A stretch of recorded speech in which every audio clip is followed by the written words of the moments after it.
শিক্ষাবর্ষ শ্রী প্রেম গোপালজি উপস্থিত আছেন সিলেটের বিশিষ্ট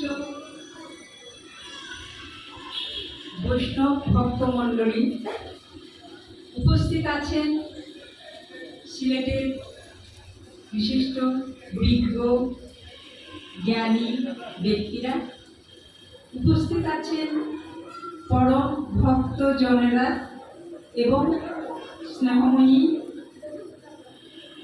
ভক্তি সম্পন্না মায়েরা। এরকম একটি সম্মেলন আশাতীত। আমি যে আসতে পেরেছি, আমাকে যে আসতে বলেছেন আয়োজকেরা, এই জন্য আমি তাদের কাছে প্রথমে কৃতজ্ঞতা জানাচ্ছি। আমি এখানে বৈষ্ণবীয় ধর্মতত্ত্ব কিংবা দর্শনের কথা বলবো না। আমি একটা বিষয়ে দৃষ্টি আকর্ষণ করব, সেটা হচ্ছে এই, যেহেতু এখানে বৈষ্ণব সমাজ উপস্থিত আছে, গুণী বিজ্ঞ জনেরা উপস্থিত আছে, তারা একটা ব্যবস্থা করবেন যাতে যারা বৈষ্ণব ধর্মের ইতিহাস এইগুলো সম্পর্কে ভালোভাবে জানতে পারে। কোনো ধর্মের ইতিহাসই খুব সহজ নয়। এমন নয় যে ধর্মের কথা বললাম আর সবাই গ্রহণ করে ফেলবে, সবাই বললো আহা আহা কি জিনিস, তা নয়। সব ধর্মের পথ কিন্তু কণ্টকাকীর্ণ, যাকে বলে বৈষ্ণব ধর্মের। এই জন্য যে সমস্ত গ্রন্থাবলী আমরা পড়ি, এখানে দেখি যে কঠিন দিন পার করতে হয়েছে বৈষ্ণব ধর্মকে, অনেক দূর যেতে হয়েছে কষ্টের মধ্য দিয়ে। এই সমস্ত কথা জানতে হবে যে কিভাবে আজকে আমরা এখানে এলাম, সবাই শান্তির কথা বললাম। সেই শান্তির এখানে আসার আগে আমাদের অনেক দূর পাড়ি দিতে হয়েছে।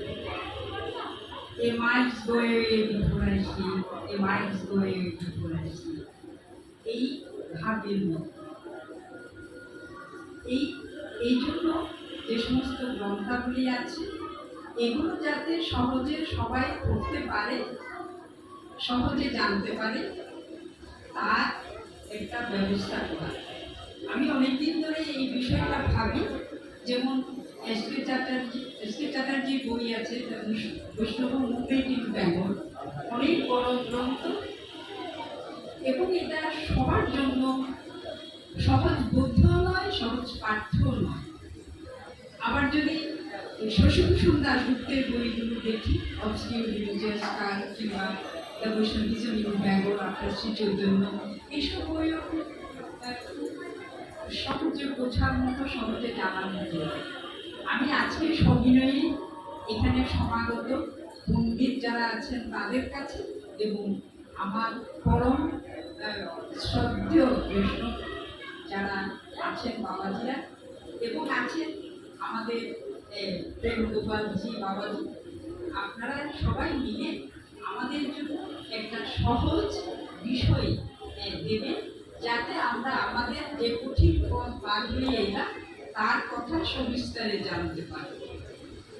এবং আজকে এখানে আমরা যেভাবে বসে বলছি, আলোচনা করছি, যেভাবে এই দর্শন শ্রীকৃষ্ণ চৈতন্য মহাপ্রভু, শ্রী শ্রী নিত্যানন্দ প্রভু, এবং তারপরে আরো যারা এই বিশেষ করে 1510 থেকে 1550 পর্যন্ত যে কঠিন দিন পার করতে হয়েছে, 1510 থেকে 1550 এই সময়টা খুব টাফ সময়। এটা পার হয়ে এসে স্থিতিশীলতা, আমাদের চিন্তা, আমাদের চেতনা, এর মধ্যে আমরা বৃন্দাবন দাসের ভাগবত পেয়েছি। আবার 100 বছর পরে গিয়ে পেয়েছি প্রায় 100 বছর শ্রী চৈতন্য। এর মধ্যে বিভিন্ন পর্যাগুলো আছে, ওইগুলো আমরা এই সময়ে ধারা দিতে পেয়েছি। এগুলো যারা নিবিড় পাঠক তারাও জানবেন কিভাবে কি হয়েছে তখন। আপনারা যারা এখানে আছেন, আমি সবার প্রতি আমার কৃতজ্ঞতা জানাচ্ছি যে আপনারা এখানে এসেছেন।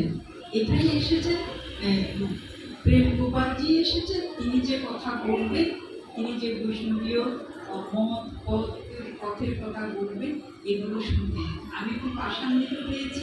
আমাদের মধ্যে এই ধরনের একটা মনোভাব আছে, ছিল, আছে এবং থাকবে।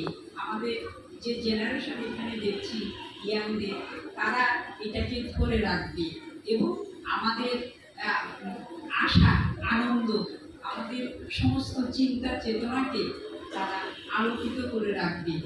আমি আজকে এখানে আসার জন্য আবারও যারা আমাকে আসতে বলেছেন তাদের কাছে কৃতজ্ঞতা জানাচ্ছি। আপনারা দীর্ঘ সময় ধরে